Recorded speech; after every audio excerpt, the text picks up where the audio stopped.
13 palabras inglesas con origen en el latín. Y no se trata de palabras que son obviamente de origen latino, sino que uno, si no lo sabe, diría que son palabras claramente inglesas. Y sin embargo no. Y empezamos con estos datos, según los cuales vemos que entre latín y francés, que viene del latín, casi el 60% del léxico inglés es de origen latino. Eso sí, aquí hay que hacer un par de aclaraciones.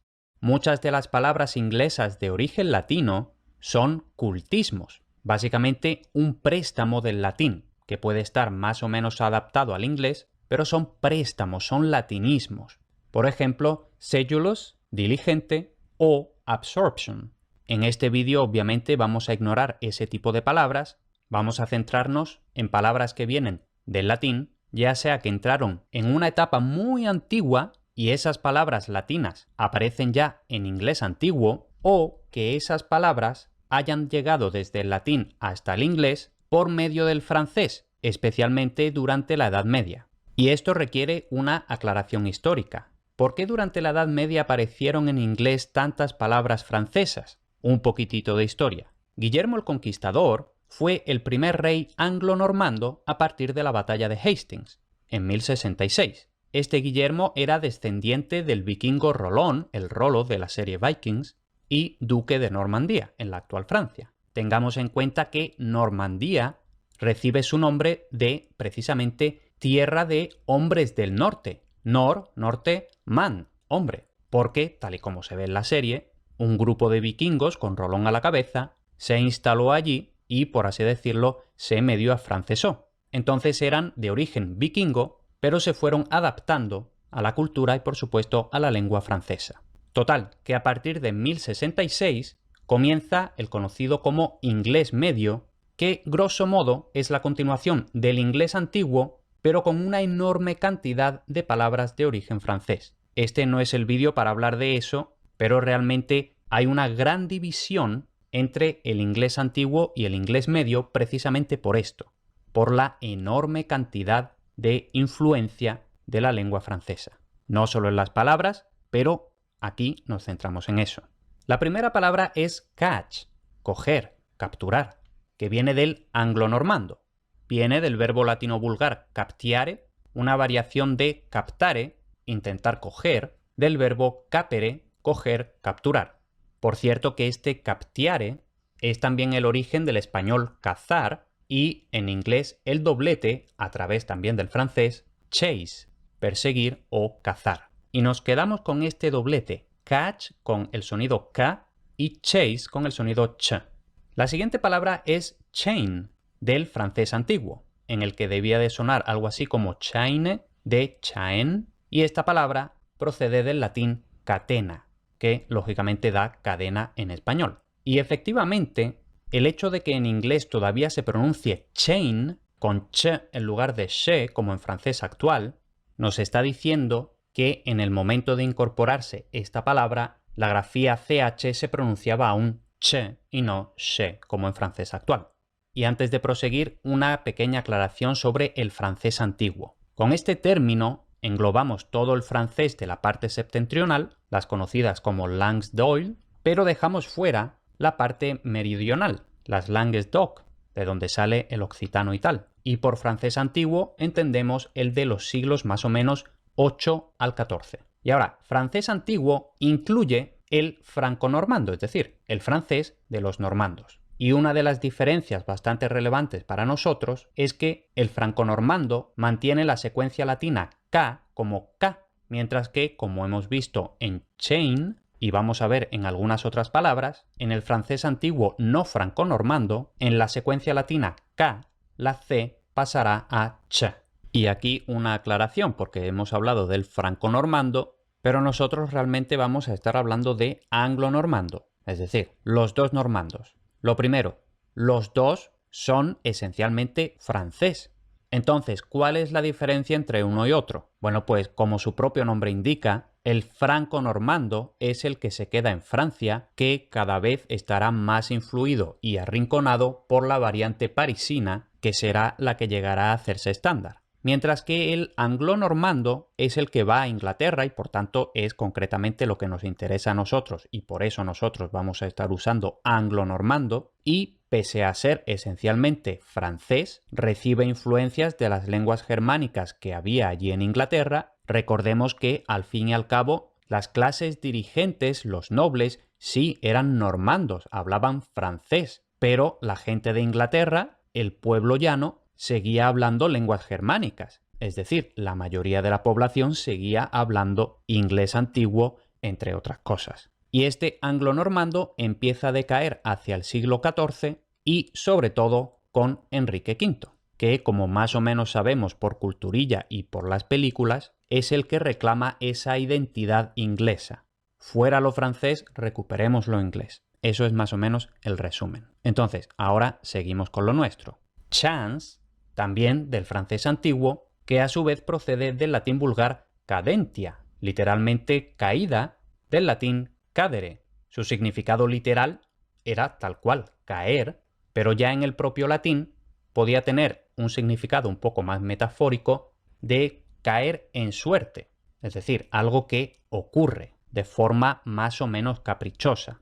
Luego tenemos charm, también del francés antiguo, en el que ya significaba encantamiento o hechizo, del latín carmen, canto, poema, del verbo canere, cantar. Y de nuevo, también en latín podía tener ya significados relacionados con la magia, la brujería y tal. Tenemos chief, del francés antiguo, en última instancia del latín caput, cabeza. Al fin y al cabo, el chief, el jefe, es el que está a la cabeza de algo. Y como había anunciado ya, chief es una palabra muy antigua, que por tanto conserva la pronunciación antigua de ch, pero el doblete chef, el jefe de la cocina, se introdujo en inglés muy tarde, hace un par de siglos. Y cuando tomaron esta palabra del francés, lo hicieron ya con la pronunciación che del francés. Por eso, chief con ch, pero chef con sh. Luego tenemos kettle, la tetera, del inglés antiguo, chettle, pero precisamente como en inglés tenemos el sonido K al principio, eso debe de estar queriendo decir que no viene tal cual del inglés antiguo chettle, sino que también influiría el antiguo nórdico kettil, con el sonido K. En cualquier caso, ambas palabras tienen un mismo origen, y esto realmente no es seguro, pero es posible que vengan del latín catillus, que es un cuenco pequeño. Luego tenemos nice, del francés antiguo, a su vez del latín nescius, necio, bobo. Y aquí hay documentadas varias etapas semánticas hasta el significado actual. Y la verdad es que no es fácil ver el paso de unas a otras, ni cómo se van solapando, ni nada de eso. Pero yo personalmente puedo imaginarme que debió de haber una evolución semántica del tipo, como se dice en español, es tan bueno que parece tonto. Es decir, alguien que es tonto, que es necio, que es bobo, bobalicón, es demasiado bueno. Entonces, pues no sé, esa es mi teoría personal, por ahí debieron de ir los tiros.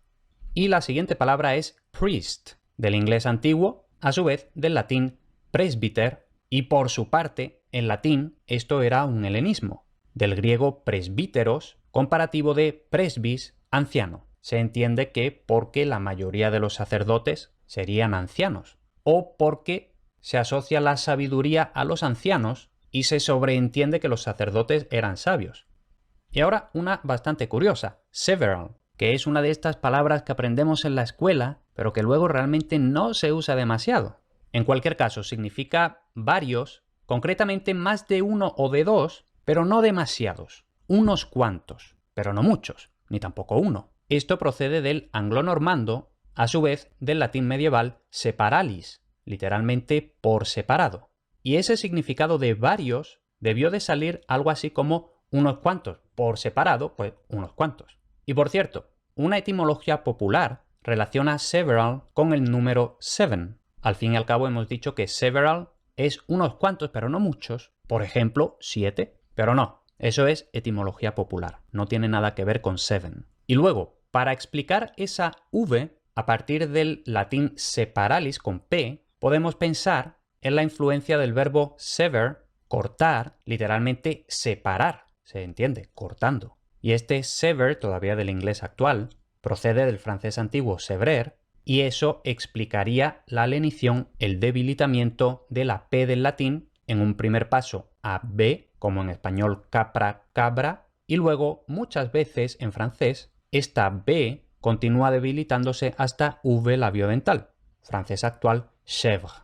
La siguiente palabra es spite, del francés antiguo, podría aparecer como spit o despit, desprecio, del latín despectum, del verbo despicere, que literalmente es spicere, mirar, de, hacia abajo. Entonces nos imaginamos un poco esto que se dice de mirar a alguien por encima del hombro, ¿no? Se le mira desde arriba hacia abajo. Este es el mismo origen que el español despecho, que tiene un significado parecido pero con un matiz distinto. Y por cierto, cuidado con la falsa etimología de creer que despecho, como normalmente se trata de temas de amor, lo relacionamos con el pecho, con el corazón y tal, y parece que despecho es algo así como que nos han sacado el corazón del pecho, pero no, eso sería una etimología popular. Y en inglés tenemos spite, también tenemos despite, y eso realmente es un doblete con el verbo despise, que es despreciar. Y una palabra muy parecida, pero que no tiene nada que ver, sprite,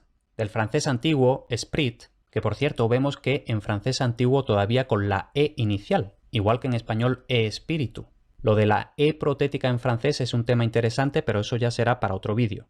Total, que este esprit procede del latín spiritus, de donde lógicamente espíritu, pero que literalmente era un soplo de aire. Está emparentado con respirar, transpirar, suspirar, inspirar, etc. Y aquí una aclaración de inglés. Sprite, pues yo me imagino que la mayoría lo relacionáis con la bebida, quizá la gente un poco más de informática lo relaciona con cuestiones sobre los gráficos del ordenador, pero literalmente es un tipo de divinidad o de personaje mitológico que no es un dios grande, no es un dios importante, sino más bien estas pequeñas divinidades muy típicamente de los cuentos de hadas, divinidades de los bosques, más o menos del tipo este que se ve en la imagen. Duendecillos, gnomos o elfos en su significado antiguo, antes de que Tolkien se apropiara de la palabra elfo. En fin, vamos terminando ya. Tenemos uncle del anglonormando y aquí otra vez, pues quizá es del francés antiguo, difícil saberlo. En cualquier caso, del latín avunculus, que era propiamente el tío materno, aunque literalmente era el abuelito. Abuelo era avus y luego tenemos ese sufijo diminutivo. Y por cierto, lo pongo en esta diapositiva también. Aunt, la tía, también en última instancia del latín amita, la tía propiamente paterna. Y la última palabra es wall, del inglés antiguo, en el que significaba muro, muralla, a su vez del latín wallum, empalizada. Quienes hayáis estudiado latín habréis leído mucho César, habla bastante de wallum, la empalizada, lógicamente. Y para quienes no sepáis lo que es una empalizada, pues es básicamente esto de la foto. Una serie de estacas de madera clavadas en el suelo que forman una especie de muralla más o menos improvisada. De hecho, también se le podría llamar estacada, de donde viene la expresión esa de dejar a alguien en la estacada. Y de este wallum en latín también tenemos el español valla, obviamente con V y con ella. Y por cierto, el hecho de que en inglés el sonido inicial todavía sea W, eso nos está diciendo, por supuesto, que en inglés antiguo era también con W, y que en el momento en el que se tomó este préstamo del latín, todavía en latín la V representaba W. Y como bonus, un rasgo del inglés que parece que sí viene del latín, pero quizá no viene del latín. Vamos a verlo. De nuevo, quienes hayáis estudiado latín, conoceréis las construcciones de infinitivo con acusativo, más conocidas en nuestra terminología como oraciones de infinitivo. Por ejemplo, Caesar iubet pontem rescindi. Literalmente, César ordena el puente ser destruido. Lógicamente eso en español no se puede decir así. Sería César ordena que el puente sea destruido. Ahora bien, en inglés sí que podemos decir Caesar orders the bridge to be destroyed. Y claro, en este caso no podemos comprobar que the bridge en inglés está en acusativo porque el inglés no tiene acusativo. ¿O sí que tiene acusativo? Bueno, cuestión de semántica, pero si cambiamos la frase a, por ejemplo, I want him to study. Yo quiero que él estudie. Pues ahí vemos ese him que está en acusativo, está en la forma del objeto. Entonces, con esto demostramos que en inglés parece que sí hay estructuras de infinitivo con acusativo. Y la cuestión es, ¿de dónde ha sacado el inglés estas estructuras? Porque en inglés antiguo esta construcción solo se documenta en traducciones del latín, es decir, esta no es una construcción nativa del inglés antiguo. Y desde luego, el inglés actual no la ha cogido del francés porque esto en ninguna lengua romance ha sobrevivido.